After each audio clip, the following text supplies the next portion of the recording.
Welcome back, everyone, to Lost Shrine. In today's episode, we're exploring 7 terrifying true abandoned house discoveries in New York City. Each story is rooted in real locations, strange encounters, and that creeping sense of dread that makes you question what's really out there when no one is watching. But before we dive in, make sure to subscribe to the channel, hit that like button, and share this with anyone who loves a good spine-chilling story. I'd also love to hear from you. Let me know where you're watching from in the comments. All right, let's step inside, if you dare. I was 19 when I took that job, and the thing I remember most is how the cold seemed to sit heavier on that side of the Lower East Side, like the whole block had been left out of some invisible circle of warmth normal people lived in. The brownstone didn't look haunted in the traditional sense. It didn't sag or leer or show its teeth like the stories say those old houses do. Instead, it looked tired, like it was trying to collapse in on itself quietly, so it wouldn't bother the rest of the street. People walked past it without ever turning their heads. Even the bodega guy across the street, who normally greeted everyone, didn't nod at me when I clocked in for the night. The company told me it was just a security gig for a city-owned property in transition. Said they needed someone inside at night so squatters wouldn't move in. I'd grown up in a small mountain town where every other house sat half abandoned, so the idea didn't bother me. I'd been around quiet, hollow places before. But the first time I stepped into that brownstone, I realized this wasn't the kind of quiet I knew. This was a different breed. A silence with weight, like the building was waiting for you to speak first. The air inside felt strangely thick. Dust hung in it like something suspended in gelatin. The floors bowed inward, dipping toward the center, as if the building had been breathing for a long time and slowly exhaled all its strength out.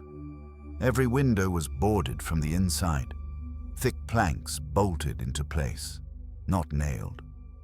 At the time, that detail didn't hit me. But later, when I understood more, it would bother me to remember that. My job was simple. Walk each floor every hour, make sure no doors were opened, no windows tampered with. I was told the place was empty, but the city wanted documentation in case someone tried to sue later. Bureaucratic nonsense. Easy money.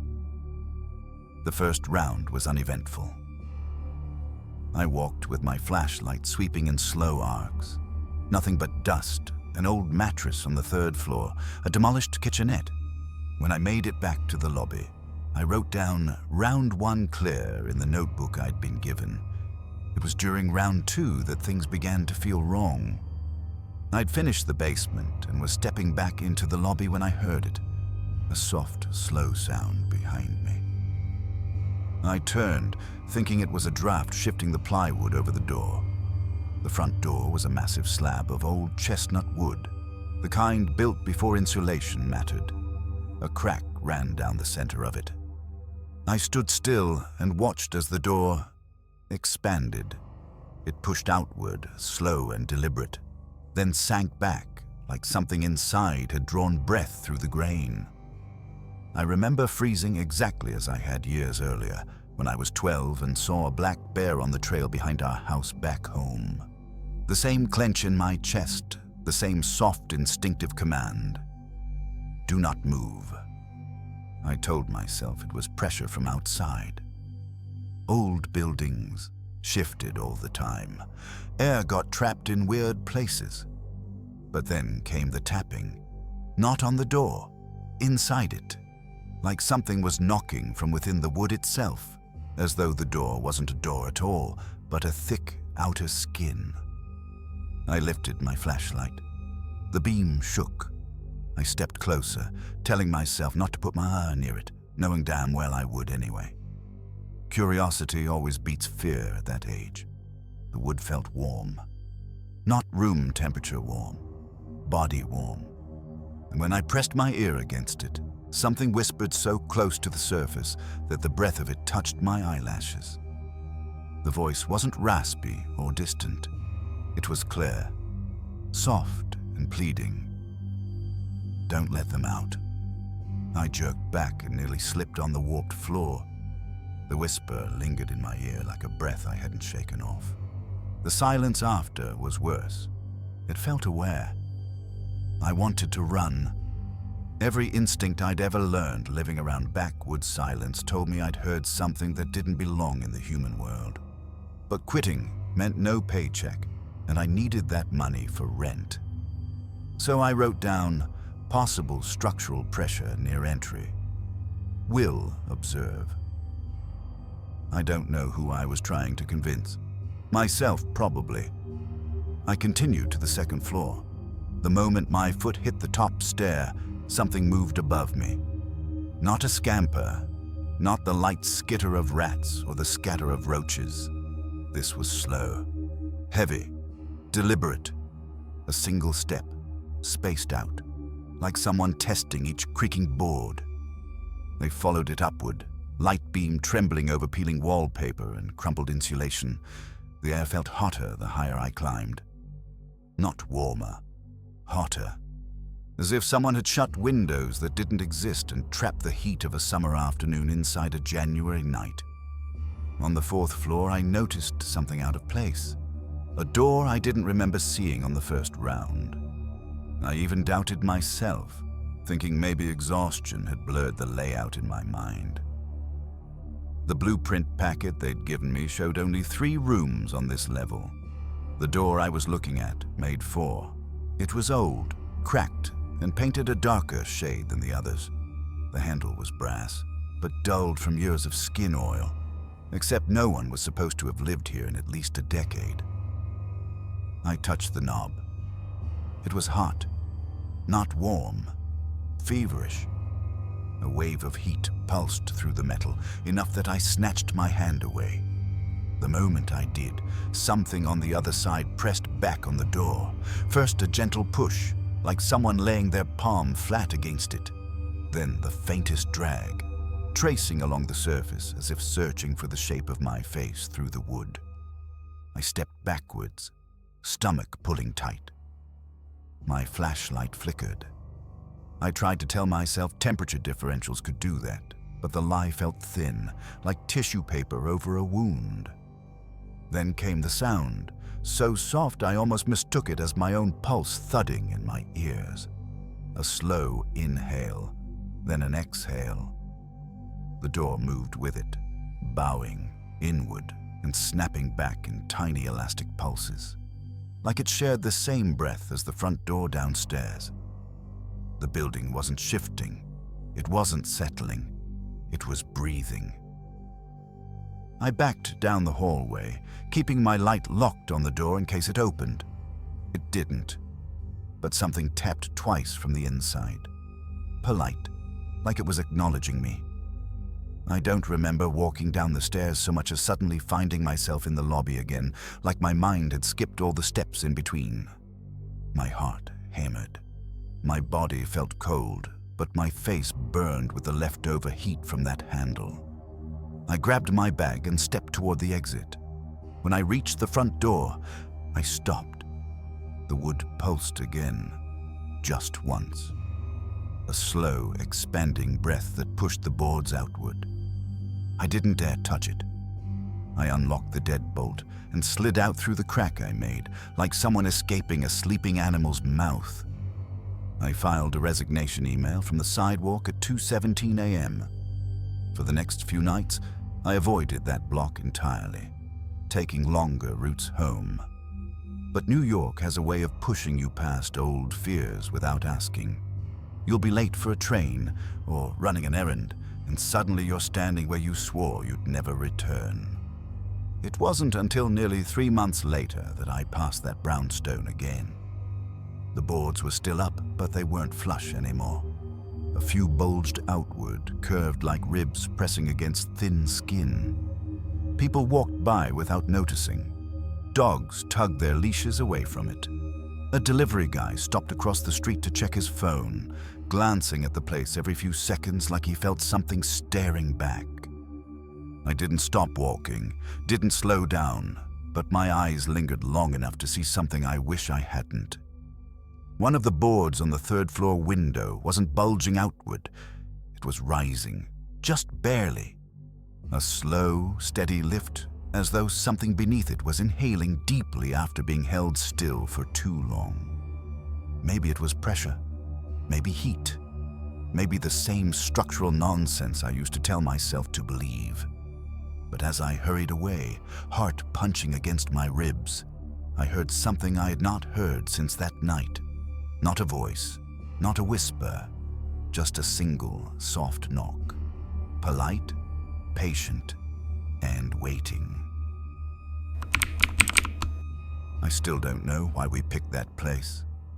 New York has no shortage of abandoned properties, but my friend Mason had this habit of choosing the ones that felt wrong the second you saw them. We were scouting for his urban exploration podcast, slipping into condemned buildings, filming a little, reviewing the audio, then getting back out before security or squatters noticed us. But that day in Greenwich Village felt different from the moment we stepped off the street.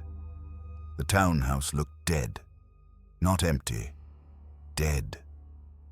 The windows were fogged from the inside, the curtains stiff with age, and the air coming from the doorway had that stillness you only feel inside deep caves or sealed rooms, like air that hasn't moved in decades. Inside, everything smelled like paper left in a flooded basement.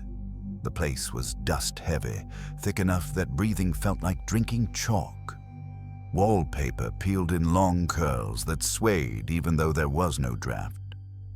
It was silent in a way I have trouble explaining, like sound itself had been swallowed.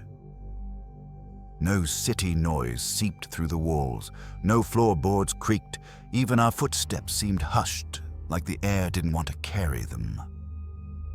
We checked the ground floor first. A collapsed couch, a TV from the 90s with a cracked screen, a rotary phone still on its cradle. Mason kept whispering, even though there was no one around. Dude, imagine the audio this place could give us. I didn't say anything.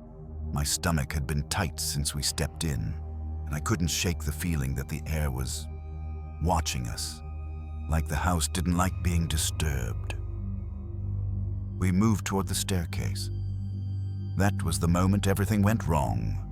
The steps were coated in dust so soft it looked like ash. I remember thinking how strange it was that no footprints led up or down, not even from the inspectors who'd condemned it. I went first, placing my foot carefully, and the wood groaned loud enough to break the unnatural quiet. When I reached the top, the air felt thicker, and I had this immediate sense that something was off. But I didn't understand it yet. The hallway stretched left and right, wallpaper peeling in jagged strips, a broken lamp lying on the floor like someone had dropped it mid-stride. And right next to it, there was a faint outline in the dust. A shoe print. Mine. I recognized the tread. I'd stepped on a nail in the entryway weeks before, and the mark still showed in the heel, but that confused me, because we hadn't walked this hallway yet. "Did you loop around somehow?" Mason asked behind me. "No, there's only one staircase." But even as I said it, doubt crept into my voice. We walked to the end of the hall, opened the first door, an empty room with no floor, just beams and darkness. We turned back to check the other rooms. But when we reached the stairs again, the hallway looked wrong, off by an inch. The wallpaper tiers was identical, but the color felt faded, differently, like it had rearranged itself while we weren't looking. "Let's go back down," I said. We stepped onto the stairwell landing and my stomach dropped. We weren't on the stairs. We were at the same hallway entrance again. Same broken lamp, same peeling wallpaper, same shoe print. "Dude, no, we came from the stairs," Mason said. We came from the stairs. We must have taken a wrong door. There were only 3 doors, he whispered. We tried again. Walked the hall, checked the rooms, returned. Same hallway. We tried again. Same. 5 times. And each time, the dust settled differently around our feet. The shoe print I'd left started to blur, soften around the edges, as if someone was brushing it away when we weren't looking. I started to feel like the hallway was breathing, expanding and contracting with each attempt, waiting for us to panic. On the 6th pass, when we stepped out, expecting to see the imprint again, the dust was smooth, completely undisturbed, like we'd never walked through it at all. That's when Mason grabbed my jacket and whispered, "What the hell is that?" At the far end of the hallway, facing the wall, stood the silhouette of a woman, motionless, barely visible in the dim light, her outline faint, like she'd been drawn there in charcoal. Her head was bowed just slightly, her hair long enough to blend with the darkness around her shoulders. Everything in my body turned cold. We hadn't seen her before. There was no way we could have missed her. The hallway wasn't long enough. "We need to go," I whispered. We backed toward where the stairs should have been, and froze. There was no staircase. Both ends of the hallway now stretched into identical corridors, peeling wallpaper, broken lamp, same length, same unnatural stillness. The building wasn't looping us anymore. It was replacing itself. The woman at the far end hadn't moved. Not her body, not her breathing, but the air around her felt wrong, like the darkness was thicker near her, like she absorbed light instead of reflecting it. "Don't take your eyes off her," I whispered. But the moment I said it, she moved. Not a step, not a twitch, just her head, turning, slow as dried wood cracking. She never looked fully at us. Her features stayed blurred by shadow, but I felt something like pressure behind my eyes, like she was trying to settle into focus and failing, or resisting, like her face wasn't meant to be seen straight on. I don't remember deciding to run. My legs just moved. We sprinted down the hallway, pushing through the thick dust that coated the air, expecting it to lead back to the rooms we'd already checked. But when we reached the doorways, every room was the same. Same collapsed floor, same beams, same cold, dark. Everything was repeating. The house wasn't trying to trap us. It was trying to erase everything familiar so we wouldn't know which way to go. Behind us, I heard footsteps. Slow, bare, dragging slightly, like someone dragging their toes out of habit rather than struggle. The sound didn't match the woman's earlier stillness. It was too deliberate. We ran again. The hallway stretched unnaturally long now, as if it had grown legs of its own. The wallpaper patterns repeated every 8 seconds. I counted without meaning to. A small tear, a smear of something brown, a crack that looked like a branching river. Over and over. Mason was ahead of me, coughing from the dust, his flashlight beam jittering against the walls. Mine flickered with each step, the batteries dying even though I'd replaced them that morning. We hit another stairwell, or what looked like one. The banister was warped, melted in places, like heat had twisted it. But the stairs led down, and that's all we needed. We barreled into it, descending 2 steps, 3, 4. Then the stairs ended. Just ended in midair, opening into the same hallway we'd run from. I stared ahead, breathing hard, dust burning my throat. Mason whispered, "We're not getting out, man. We're not supposed to leave." The dragging footsteps grew louder. I felt that pressure behind my eyes again. The sense of being watched, not physically, but from inside my own mind, like a memory trying to force itself into place. I don't remember the next minute clearly. I know we ran. I know I grabbed Mason's sleeve when he tripped, I know something, a hand or shadow or cold draft, brushed my back as we scrambled through a door that hadn't been opened before. The room we entered was different, smaller, darker, and the window, the only untouched thing in the house, was cracked open at the bottom, just enough for a person to slip through. "Go," I told him. "Go first." He didn't argue. He squeezed through, boots scraping the paint, his breath fogging the glass. Then it was my turn. I pushed myself through, dust coating my jacket, the outside air biting colder than it should have been. Behind me, inside the house, the footsteps stopped, not gradually, not fading, just stopped, like someone had turned off a switch.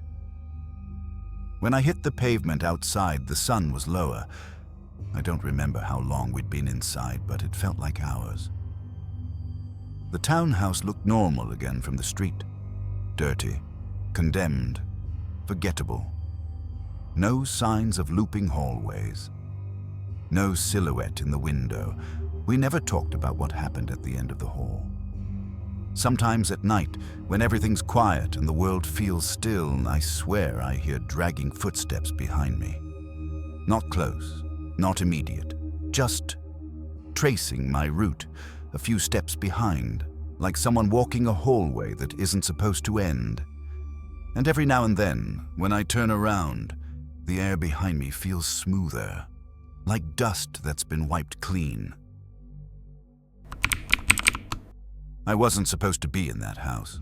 I knew it even before I slid through the broken side window and felt the stale air close in behind me.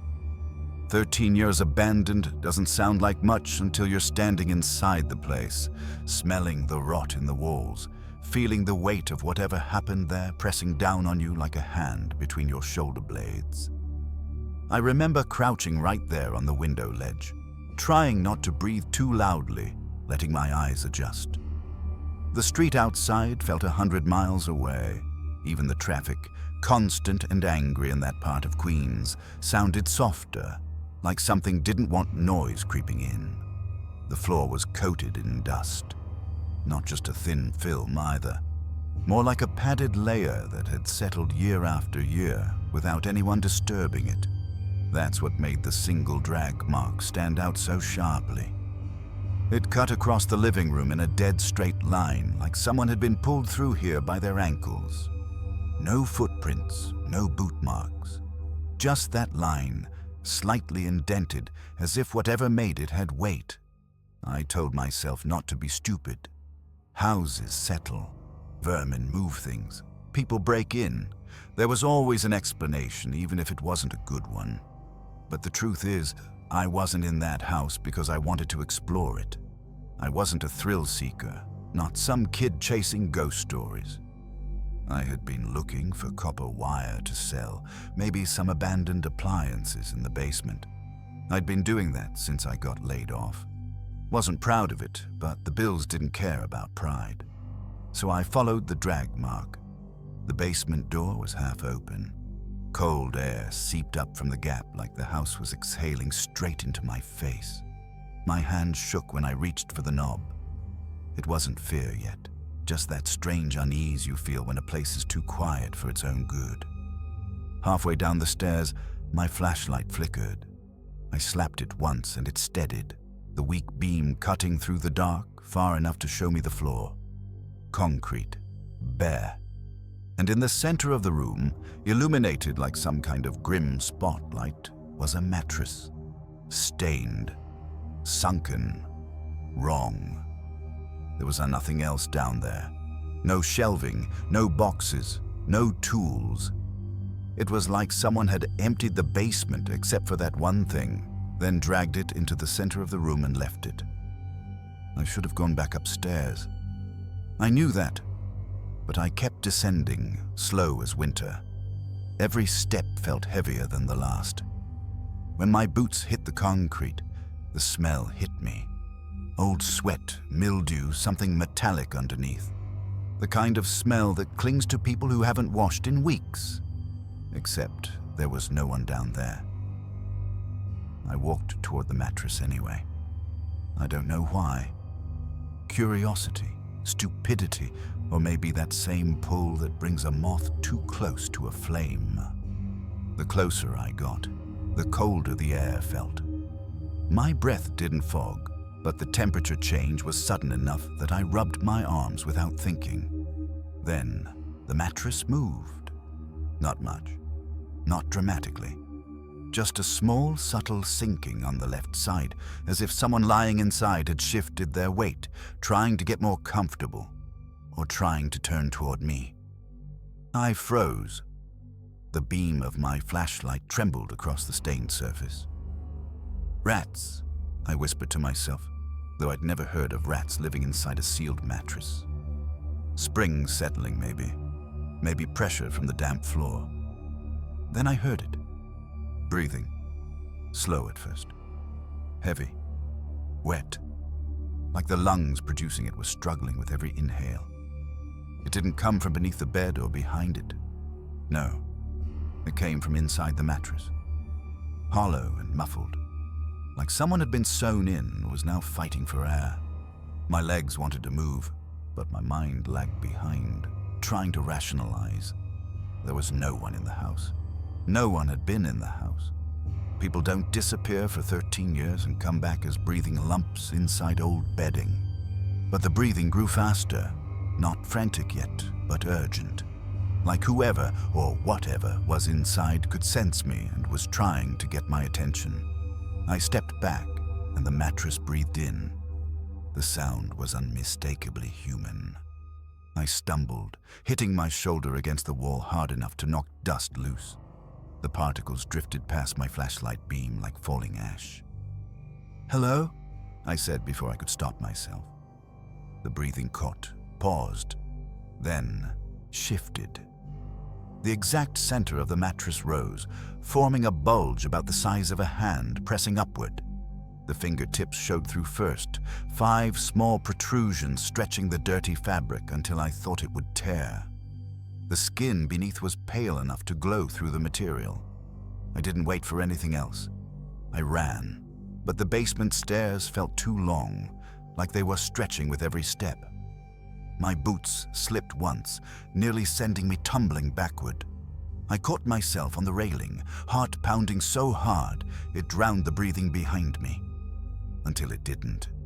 A voice rose from below, muffled, strangled, desperate. "Don't." I ran faster. "Don't leave." My hand grabbed the door frame, pulling me up the last few steps. I didn't look back. Didn't breathe. Didn't think. Here. The basement door slammed shut behind me with a force that shook dust off the ceiling. I didn't stop moving until I was outside, scraping my ribs on the window frame as I wriggled through, landing hard onto the dirt. My lungs burned. My throat tasted like metal. I kept running until the house was out of sight. I didn't go back for my tools. I didn't go back at all. But here's the thing, they don't tell you about real horror. Sometimes it follows you even when you think you got away. For weeks afterward, I didn't sleep well. I kept hearing that breathing when I closed my eyes. Slow at first, then faster, like someone trapped beneath my mattress at home. I told myself it was stress. I told myself it was my imagination. People hallucinate sounds when they're overtired. But then things started happening. Small things at first. My bedroom door would be ajar in the morning, even though I always closed it. My bed would feel slightly shifted, like someone had pressed one knee into it while I slept. Then one night, just as I was about to drift off, I felt pressure beside me. Not a full weight, more like the sag of a worn mattress being disturbed by something underneath. I froze. The springs beneath me creaked. Something moved just inches from my hip. The mattress beneath me exhaled. I bolted upright, nearly falling off the bed. My room was silent, but not empty.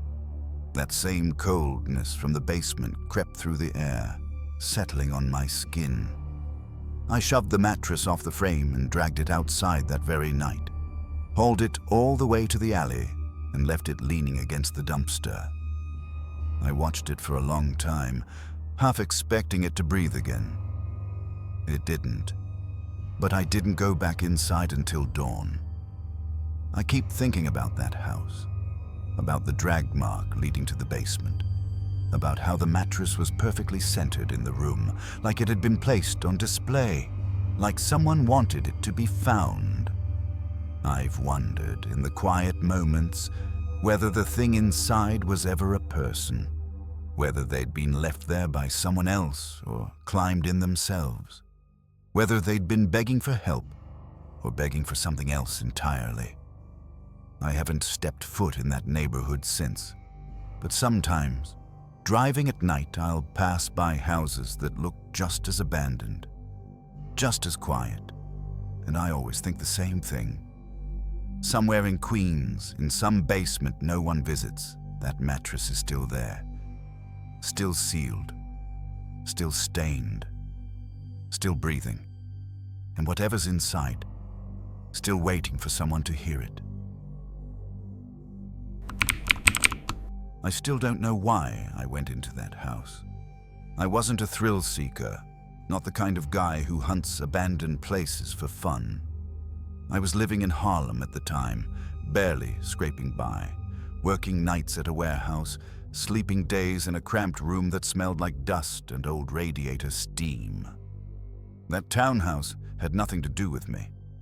It sat 3 blocks away, wedged between 2 renovated brownstones like a rotten tooth the city forgot to pull. Every window was dark, boarded or busted, except for one, the 3rd floor window, far right side. Every night it glowed with this warm, steady light, not flickering like candles, not cold like LEDs, a very specific yellow glow, like the kind you'd see in old table lamps from the 70s.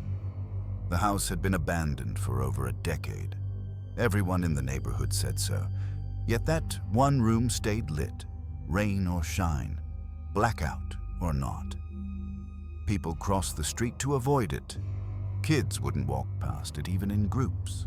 And every time I came home from my shift, eyes stinging from forklift exhaust, I'd see that square of golden light shining across the street like an invitation meant only for me. Curiosity is a slow rot. It gets into your bones quietly. One night, after too many long hours and too little sleep, I decided I needed to know. Maybe someone was living there. Maybe a squatter, a runaway, someone who needed help. Or maybe somebody was cooking drugs, using illegal hookups. I told myself those were the reasons. But if I'm honest, something deeper pulled me. That same sick, creeping instinct we feel when looking over a cliff edge. I went at 2 in the morning. Harlem was quiet. Winter kind of quiet, when even the usual sirens seemed to go somewhere else for the night. The townhouse door was shut, but not locked. I remember brushing dust off the handle. Thick dust, like no one had touched it in years. When I pushed the door open, the hinges didn't groan or complain. They made no sound at all. The air inside was the first thing that hit me. It felt still, too still, like the whole house was holding its breath, waiting for me to breathe in first. Heavy, almost wet air, cold enough to sting my teeth. No city smell, no mold, no rot, no old wood scent. Just nothingness. Pure, blank nothing. I clicked on my phone flashlight, and its little white beam looked thin in that dark, like the house was swallowing the light. I stepped inside, and the floorboards didn't creak. The door clicked shut behind me, soft as a heartbeat. The silence was thick enough that my footsteps sounded wrong, not echoed, dampened, like each step was sinking into something unseen. I moved deeper into the foyer. Wallpaper peeled in strips. A staircase rose in front of me like a spine curving upward. And up there, faint but unmistakable, was that yellow glow bleeding down from the 3rd floor. Brighter the higher it went. But there were no sounds, no humming, no electric buzz, no city noise leaking through the walls. Just that light. I told myself I wasn't scared, but my body disagreed, every muscle tight, breathing shallow. I started climbing. The house felt colder with each step, like the warm glow was misleading, pulling me towards something that didn't want visitors. Halfway up the second flight, I noticed something on the wall. Scratches. Not deep enough to be claw marks. More like something metal had raked along the plaster, dragging, scraping, stopping, starting. They ran in jagged, uneven lines all the way up the staircase wall, like something had been hauled or pulled or resisting being moved. I should have turned around. But the light was brighter now, spilling down the final steps. A warm glow in a house that felt colder than the street outside. I climbed anyway. At the top of the third floor landing, the hallway stretched left and right. 5 doors, all closed. The lit room was the last on the right. I could see its glow leaking around the door frame, brighter than a normal bulb should have been. Then I noticed the lock. The door wasn't just shut, it was locked from the outside. A rusted sliding bolt screwed straight into the frame, like someone had locked something in, not out. Fresh scratches layered the wood around the bolt. Not old, not dusty. Fresh enough that some splinters still clung loosely, like whoever, or whatever, made them had done it recently. I leaned in, slowly, heart picking up in my throat. I put my eye to the keyhole. The yellow light filled the room inside, and sitting right in the center, turned away from me, was a figure. A man, I think. Shoulders slumped forward, hands in his lap, completely still, not shifting, not breathing, facing the wall. He sat so close to it his shadow was barely visible. The lamp beside him glowed unnaturally bright, like it was pushing the light out into the hallway. I followed the lamp's stand down to the floor. No cord, just metal meeting wood. I don't know what I expected. Maybe movement, maybe a mumble, maybe some sign of life. But the stillness inside that room felt heavier than anything else in the house. Like time wasn't moving in there. I didn't realize I'd been holding my breath until the figure snapped its head toward the door. Not fast, just sudden enough to be wrong. Smooth, like a swivel, like the head wasn't attached the way it should be. I jerked back instinctively, my shoulders slamming into the opposite wall. The light went out. Instant. No fade, no flicker, just pure, absolute darkness. The silence deepened, pressing against me from all sides, thick enough I could feel it in my ears. My phone flashlight flickered, fizzed, and died. Panic rushed up my spine. I felt my way down the hall, stumbling blindly, my fingertips dragged along wallpaper that felt damp now, slick almost. The air was colder, much colder. Behind me, something tapped once against the locked door. I didn't look back. When I hit the stairs, I started down fast, hands skimming the railing. Every floorboard under me seemed to shift, soft like something moved under them, following my weight. Then I heard it. A door sliding open behind me. Just one. Soft creak. Then another. Second floor now. Another door creaked open. Then another. I didn't stop to see which. I just kept moving, faster, nearly tripping. The quiet footsteps behind me weren't loud, but they were deliberate. The sound of weight shifting across old wood. First floor, almost out. The foyer felt even darker. My breath was shaking out of me in cold bursts. Then, from the hallway above, a sound drifted down, a soft, deliberate exhale. Not quite a sigh, more like someone waking up after a long sleep. Every door in that house was open now. I could feel it. The air moved differently, shifting like a breeze across open mouths. My hand found the front door knob. I twisted hard. It didn't move at first. Something resisted, a pressure pushing back. But I slammed my shoulder into it and the whole door jolted, then flew open into the street. Cold night air hit my lungs, harsh and clean. I didn't look back. I ran until my legs burned, until the townhouse was a shadow behind me. When I finally glanced over my shoulder, panting under a buzzing street light, the entire house was dark, every window black, even the third floor. I stood there shaking, trying to catch my breath, waiting for something, anything to happen. A light flickering back on, a door opening, a face in the window. Nothing. But the neighborhood changed that night. A week later, a city crew boarded up the townhouse completely, sealing every window and door with fresh lumber. I never saw anyone go in or out. Then the lights came back. Not the lamp, not the third floor.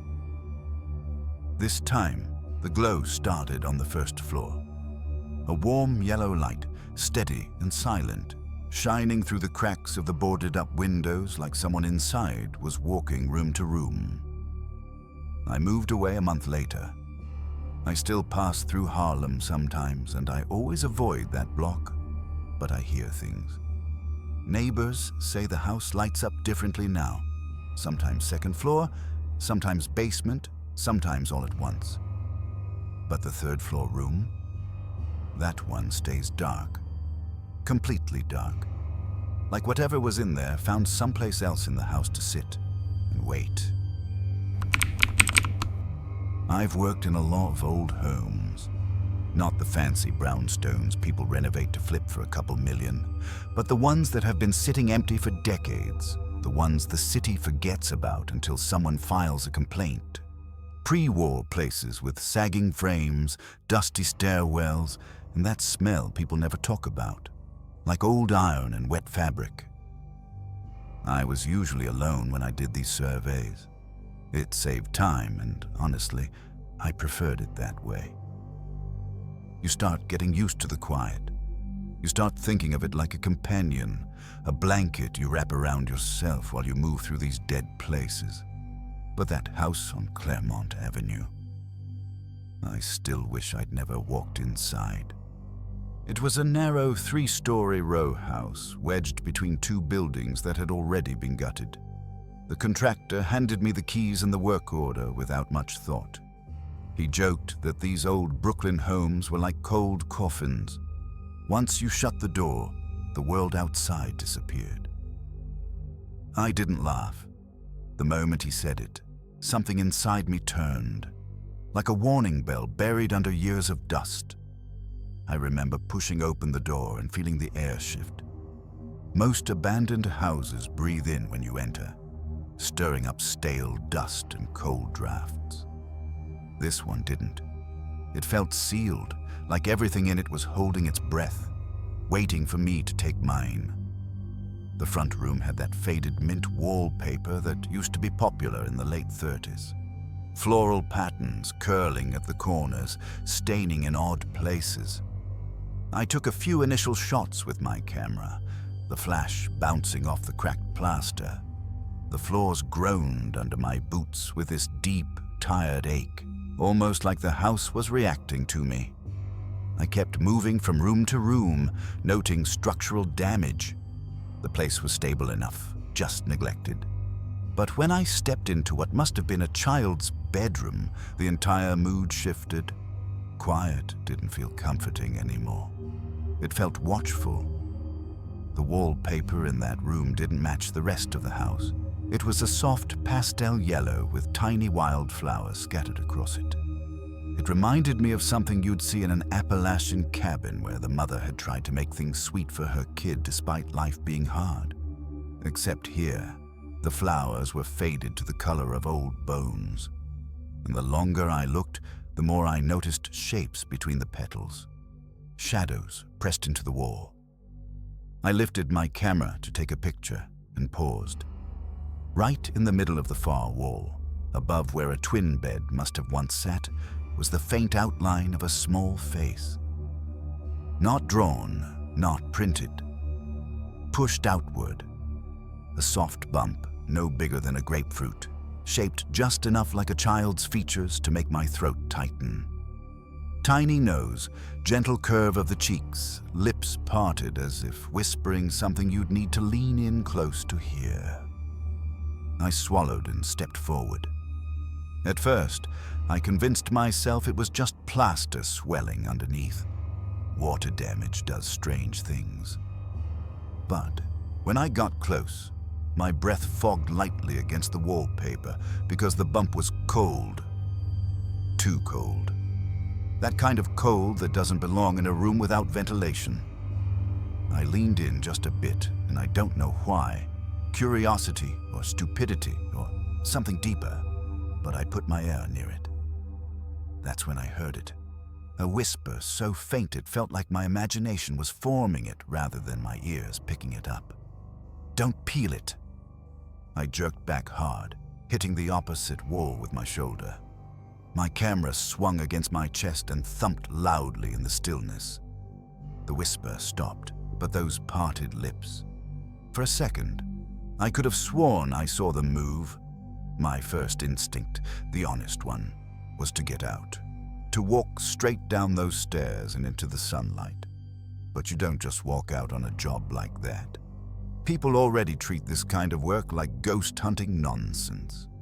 The last thing I wanted was to go back to the contractor and tell him the wallpaper whispered at me. So I forced myself to settle down, told myself the whisper had come from the street. Thin walls, old wood, acoustic tricks. I lifted the camera again. But before I could snap the shot, I noticed something that made my stomach clench so hard I felt dizzy. The wallpaper around the face was already peeling on its own, lifting in thin, brittle curls. And underneath, I saw scratches. Deep ones, not made by rodents or tools or settling wood. These had the frantic pattern of fingernails. Dozens of them, some long, some short, as if hands, small hands, had clawed from underneath, desperate to get out. The closer I looked, the more my body begged me to leave. It wasn't fear exactly. More like a bone-deep warning, the same kind you get walking through an unfamiliar forest at dusk when everything's too quiet and the dark between the trees feels like it's watching. I took a small step backward, but the floorboard under me popped so loudly it echoed through the whole house. In the same instant, a faint ripple moved through the wallpaper. Just a subtle shift, like something behind it had brushed along the inside. Then I saw the eyes, not fully turning, just adjusting. Enough to catch the light, enough to let me know I wasn't imagining this. My breath hitched and everything in me screamed not to run. Running felt like it would set something loose. So I backed away slowly, one foot sliding, barely lifting off the floorboards. Every movement felt like a negotiation with the house. The eyes held on to me the whole time. They didn't blink. When I reached the door frame, I felt it before I saw it. The walls along the hallway began to move. The wallpaper puffed outward in small shapes, dozens, knees, elbows, foreheads pressing from the inside like something buried was trying to stand. I didn't wait to see more. I turned and walked fast. Not running. Walking like a person trying to pretend they're not terrified, while every nerve in their body is begging them to sprint. The stairs creaked under my weight, and I swear each creak felt like a signal to whatever was inside that house that something was leaving. When I stepped outside, the sudden rush of cold air hit me hard enough to make me gasp. I didn't look back. I got into my car, hands shaking, and sat there until my heartbeat slowed enough for me to drive. I didn't tell anyone exactly what happened.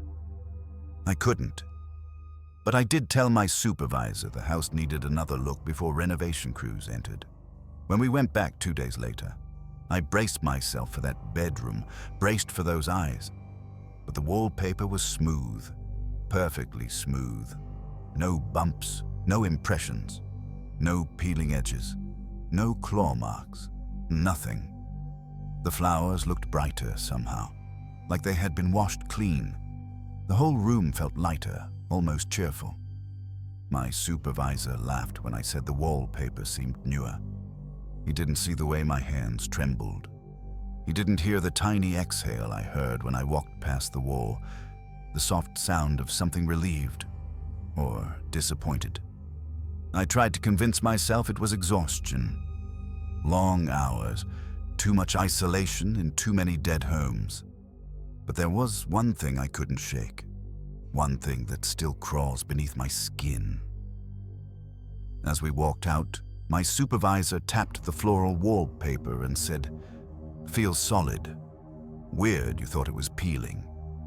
I swallowed hard, trying not to look too closely, because when he tapped it, it didn't sound like wood behind the wallpaper.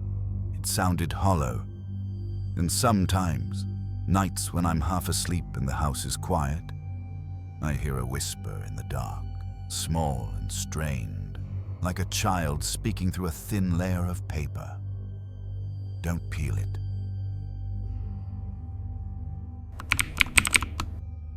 I remember the first time my cousin and I went into that brownstone in Upper Manhattan.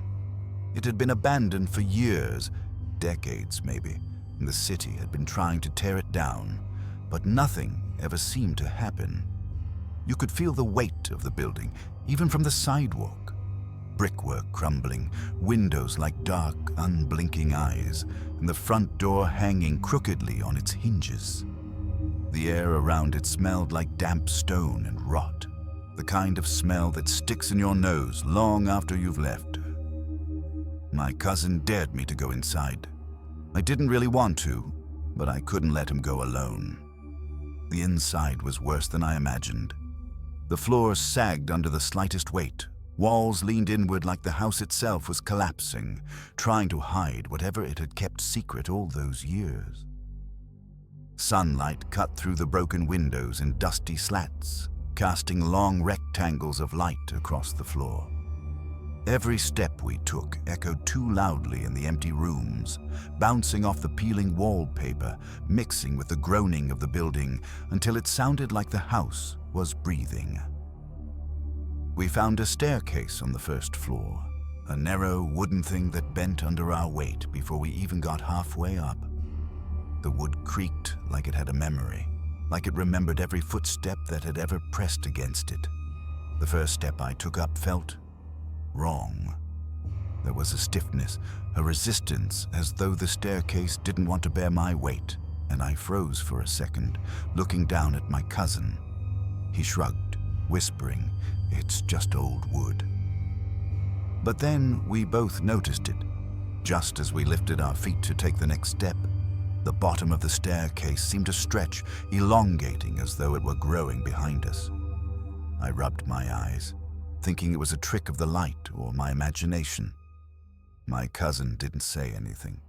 He just kept climbing, his face tight with unease. When we reached the top landing, I expected to find a second floor, maybe another hallway, maybe a door leading somewhere else. Instead, there was another staircase, identical to the first. Same narrow boards, same cracked banister, same missing plank right where I could feel the faint draft coming up. And on the wall, there was a dark smear at shoulder height, like someone had dragged themselves along it in a hurry. My cousin muttered, "We didn't pass that mark twice, did we?" I shook my head, swallowing hard because no, we hadn't. I was sure of it. We kept climbing, our movements cautious now, our ears straining for the slightest sound.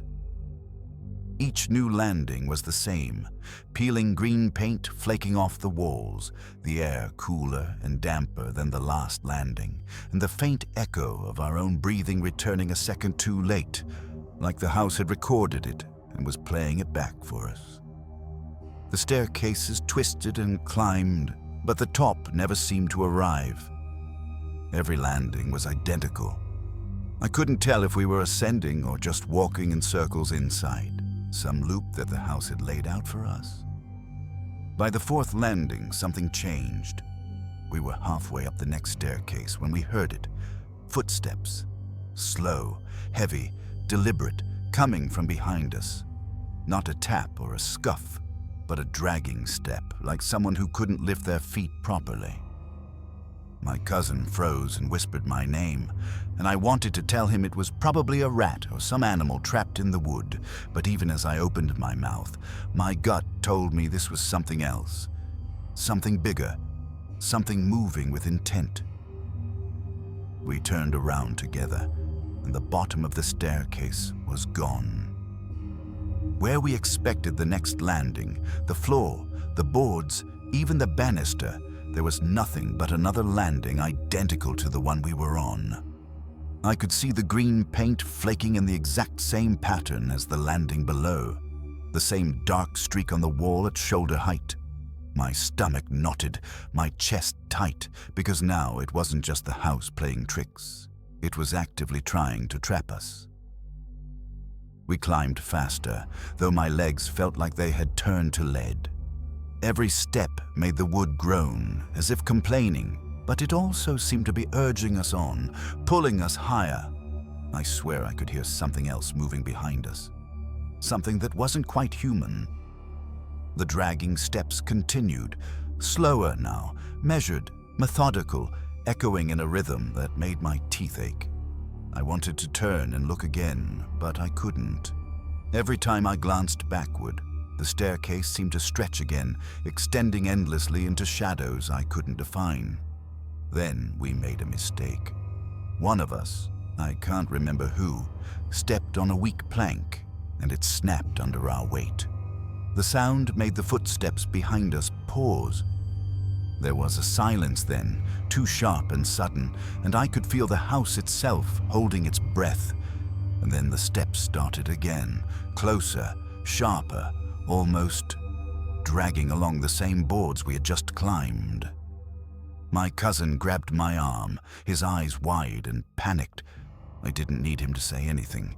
We knew we couldn't go back down. There was only one option left. I saw it out of the corner of my eye, a section of railing that looked like it might give way.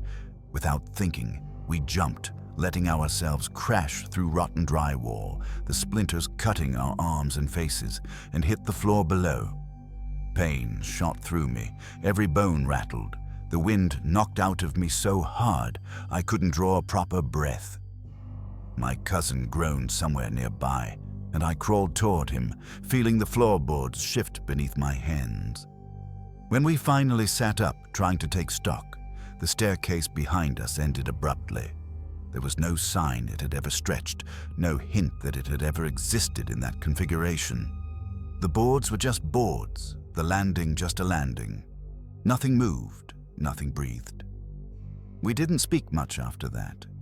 We got out of the brownstone, down the street, into the light and the noise of the city. But the image of that endless staircase stayed with me. The way the dark smear on the wall followed each landing, how the echoes of our own breathing returned too late, how something heavy and unseen was always just behind us. It didn't leave. I tried to rationalize it. Maybe it was exhaustion, maybe the building's instability, maybe the shadows playing tricks. But I couldn't shake the sense that the house had wanted something from us, something it hadn't gotten, and it was still waiting. Some nights, when the city is quiet and I'm alone in my apartment, I swear I hear wooden steps climbing toward my door. Slow, deliberate, measured steps, echoing too late for any human to make them. I can't tell if it's the memory of that house, the house itself, or something else entirely. My cousin refuses to go near abandoned buildings now. I can't blame him, but for me, the sound is inescapable. Sometimes it wakes me in the middle of the night, and I sit up, listening to the empty hallway outside my bedroom, heart hammering, sweat running down my back, hoping I won't see a shadow at the top of the stairs that aren't really there. The city has knocked down that brownstone by now, or so they say. I've walked past the lot a few times. There's nothing there. just a patch of dirt and weeds, fenced off with orange plastic, the skyline reflected in the glass of the nearby skyscrapers. And yet, in my head, the staircase remains. Every creak of a floorboard, every echo of footsteps in a quiet building makes me think of it stretching behind me, growing, climbing, waiting. I've told myself it was all in my mind, that we were just scared kids exploring a decrepit building. But I've never been able to forget the way that staircase followed us, how every landing was the same, how the house seemed to anticipate our moves. I remember the smell of rot and the cold drafts, the way the air shifted like something heavy had just passed. I remember looking back, wanting to see nothing, and finding the same thing we had just passed, like we were caught in some loop. It's worse when I'm alone. When the wind blows down my street, rattling the windows, I swear I can hear those steps. They're slow, dragging, deliberate. They echo in the hallways of my apartment the same way they did in that house, always behind me, always catching up. And the dark smear, the one on the wall, sometimes I see it in my mind's eye, pressed against the walls of my memory, exactly where it should be at shoulder height. I know it isn't real. I want it to be a trick of memory. But I've learned the thing about fear like that. It doesn't need to be real to leave its mark. Sometimes, late at night when I can't sleep, I hear it again. Wooden steps, climbing, coming closer. I lie in bed, too afraid to move, too afraid to turn, and I can't tell if it's the building of my childhood, the brownstone in Manhattan, or if it has somehow followed me into my life. And I know one thing. If I ever open my eyes and see it, I won't be able to run. I'd only be climbing, step by step, into whatever it wants me to find at the top. It's been years, but the memory hasn't faded. If anything, it's sharper. Every abandoned building I pass in the city makes me tense. Every old staircase makes my stomach knot. I've tried to tell myself it was just a game, just the imagination of two bored kids. But the sound of those steps is still with me, echoing in my skull. And sometimes, when I'm lying awake in the dark, I swear I can feel the boards bending under my feet as if that staircase, somehow, impossibly, is still growing behind me, stretching, climbing, waiting. I don't go near abandoned buildings anymore. My cousin doesn't either. But sometimes, in the dead of night, when the apartment is too quiet, I hear it. Slow, heavy, relentless, wooden steps coming closer. And I know deep down that no matter where I go, some part of that brownstone, some part of that staircase is still following me. I still don't know what drew me to that house at the end of the dead road. I'd spent the whole day photographing abandoned places on Staten Island for a personal project. Old, foreclosed homes, half-burnt shells, forgotten fishermen's shacks by the marsh. I wasn't chasing ghosts or urban legends or any of the nonsense people post online.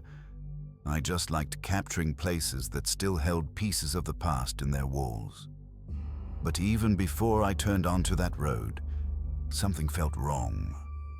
You know how sometimes the air feels heavier, like a storm's about to break even when the sky looks clear? That was the feeling that settled over me as I drove toward the house. Not fear, exactly, but an odd pressure behind the ribs, like my body wanted me to turn back before my mind could figure out why. The road was cracked, concrete swallowed by weeds. At the end of it, the house slouched sideways like it had been hit hard and never recovered. Ivy crawled up the collapsed roof line, gripping the broken shingles like fingers. The windows were all black and empty, except for the one upstairs on the right. That one had a faint reflection to it, a soft smear of light, like someone was standing just behind the glass. I told myself it was nothing. Maybe the city glow bouncing off the pane. Maybe some leftover shiny insulation hanging inside. but I still sat there in the car for a full minute before opening the door. When I stepped out, the air felt wrong again, heavier. I didn't hear any birds or insects, which was strange even in late winter. Just wind pushing through the nearby trees, threading through the broken siding like it was breathing for the house. Inside, everything felt frozen in time. Old newspapers stacked in yellow towers on the floor. One of them dated 1988. A mug still sat on the kitchen counter, half filled with something long evaporated. A chair lay tipped over on its side like someone had tried to stand up too fast and never picked it back up. The place smelled stale, but not musty like normal abandoned places. More like closed, as if the air hadn't moved in decades. I clicked on my flashlight and started taking pictures. My camera lens fogged slightly each time I exhaled. The air inside was colder than outside, which didn't make sense. Abandoned houses trapped heat. They didn't bleed it. The stairs were the worst. Each step groaned under my weight, long, low creaks that sounded almost like words. I know how that sounds, but that's the best way I can describe it. Like the wood wasn't complaining about age, but protesting me being there at all. At the top, I turned toward the right-hand room. The door was slightly ajar. The window, the one I'd seen from outside, glowed with the faint amber of city lights bouncing off low clouds. I lifted my camera, framed the shot, and that's when I saw it. The reflection in the glass wasn't mine. Someone was standing behind me. My first reaction wasn't terror, but confusion. The hallway had been empty. I didn't hear footsteps, didn't feel movement behind me. But in the window, clear as daylight, a figure stood maybe 2 feet back. Tall, unmoving, just a darker shape inside the dim hallway. I spun around so fast my shoulder hit the door frame. Nothing. The hallway was empty. My flashlight beam slid across peeling wallpaper, dust, and shadows. Nothing else. I turned back to the window. The reflection had changed. The figure was closer now.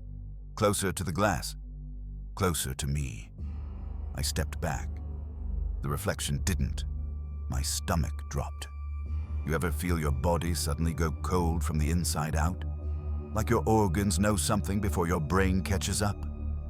That's what hit me then. I raised the camera again, partly out of instinct and partly because having something between me and whatever was happening made me feel less exposed. My hands were trembling so hard the strap rattled. I took one more step back. The figure stayed exactly where it was, right behind my shoulder in the window. But I swear it wasn't just darkness. It was angled in my direction, like its head had turned to look straight at me. Then I felt it. Warm breath against the side of my neck. Not a draft, not the cold air from cracked siding, but warm, humid breath. Slow, deliberate, like someone leaning in to smell something on you. Every hair on my body stood up so fast I thought I was going to pass out. I moved without thinking. I backed straight into the hallway, flashlight swinging wildly. But even as I cleared the doorway, the reflection still hung in the window, staring back at me from a place I no longer stood. I don't remember dropping my camera, but I must have, because when I finally tore myself away from the sight of that window, my hands were empty. I stumbled down the hallway, hitting the wall with my shoulder, nearly tripping at the stairs. It felt like someone was right behind me the entire time, matching each frantic step with a slow, confident one of their own. Every sound the house made suddenly felt directed at me. The tightening floorboards, the shifting walls, even the wind pressing against the siding sounded like a breath held too long. When I reached the bottom, I didn't bother taking anything with me. I left my gear, my bag, everything. I bolted out the back door so fast I slipped on the damp porch wood and hit the ground hard enough to knock the air out of my lungs. And still, as I scrambled back to my car, the same pressure stayed on my neck. like someone following just behind me. I didn't look back at the house. Not once. I drove for at least 10 minutes before I realized my chest hurt. I'd been holding my breath without realizing it. When I finally exhaled, it came out shaky and thin. I told myself it was panic, exhaustion, imagination, that the light in the window warped my reflection, that the cold air pockets in old houses create weird temperature, sensations, every rational excuse I could think of. But that warm breath, that's the part I can't explain. Something stood behind me in that room, and it wasn't my reflection. The worst part wasn't the house. It was everything after. That night, as I lay in bed, I felt the same warm breath on my neck again. I jolted awake, soaking with sweat, heart pounding. The room was dark, silent except for my own breathing, but the air behind me felt occupied, heavy. Over the next few days, little things started happening. My bathroom mirror fogged as if someone had breathed directly onto it, even when I hadn't showered. I'd catch a shape in the reflection of my microwave door, standing just behind me. But when I turned around, nothing was there. Sometimes, when I walked past a window at night, I'd see something hovering just over my shoulder, too tall to be my shadow. It didn't follow me like a ghost. No flickering lights or slamming doors. It was quieter than that, smarter. It stayed in reflections, always behind me, always closer than it should have been. I tried covering my mirrors. Didn't help. I could see it in any reflective surface.